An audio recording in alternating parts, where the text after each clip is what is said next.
Mr. Speaker, CBC reported today that Brian Sinclair's death was predictable. The government had had numerous reports of problems in Manitoba's emergency rooms, including of people like Dorothy Madden, who died in 2003 waiting for care. This year in February, Emergency Care Canada highlighted the 20-year history of Manitoba's meaningless chatter on the subject with no improvement.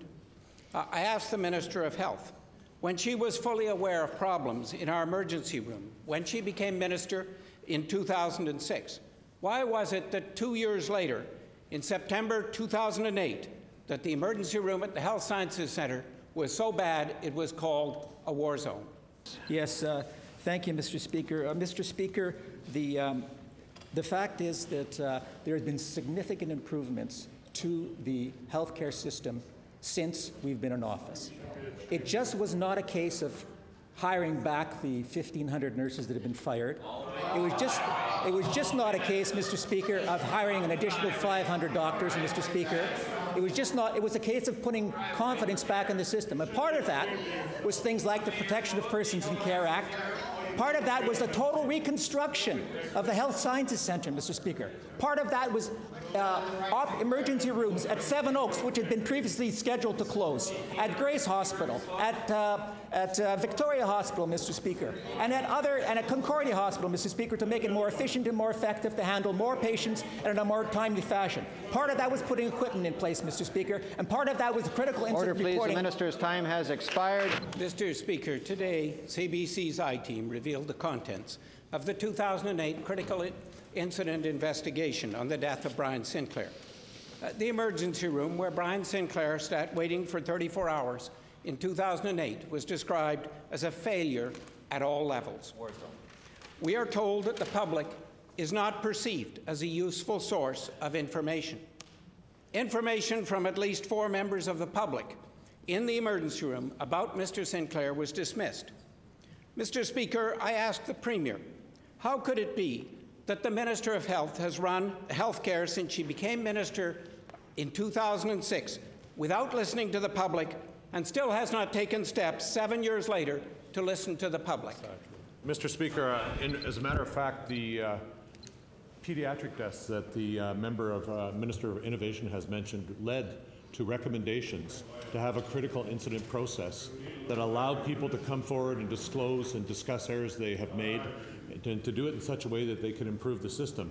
And that was unanimously endorsed by every member of this legislature and became a model across the country, a model that Saskatchewan said, we are committed to growing a culture of safety across our healthcare system.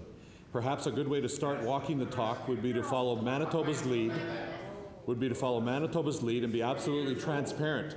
And that's the Health Quality Council website in Saskatchewan. So the measures that have been put in place are based on tragic experiences that have happened in Manitoba, and the learnings out of that continue to inform the system today.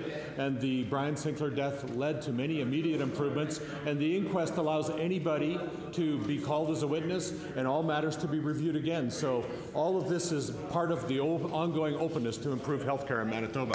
Mr. Speaker, once again we learned that the Minister of Health has actually not been transparent about what happened in 2008, about what was in this report, that she's still not listening to the public, and she's still not fully corrected the problems.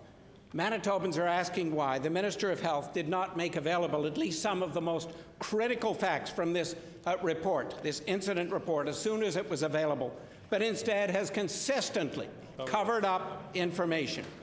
Manitobans have lost confidence in this minister. It's time for the Minister of Health to resign. I ask the Premier, will he replace the Minister of Health today with a minister in whom Manitobans can have confidence? He doesn't have it. Our Minister of Health is highly regarded both within the healthcare profession and in the community of Manitoba and across the country for the kinds of innovations we put in place in healthcare, including critical incident reviews, Mr. Speaker. And again, the critical incident review was done at the time. Lessons were learned on that. Measures were put in place immediately by the Winnipeg Regional Health Authority, who have accepted that serious errors were made. And now the inquest adds additional openness to review what happened during that tragic event with Mr. Sinclair and to learn further what other measures might be taken or what other procedures might be needed to put in place. It's being conducted by an independent judge. It's being done in such a way that everybody has access to the outcome of that. There's nobody that's excluded from being called before that inquest procedure, including anybody that was involved in this incident with Brian Sinclair, including anybody involved in preparing the critical incident report. All of those people can testify at the inquest so that final closure and solutions can be achieved, and there can be an opportunity for the family to heal off this, Mr. Speaker.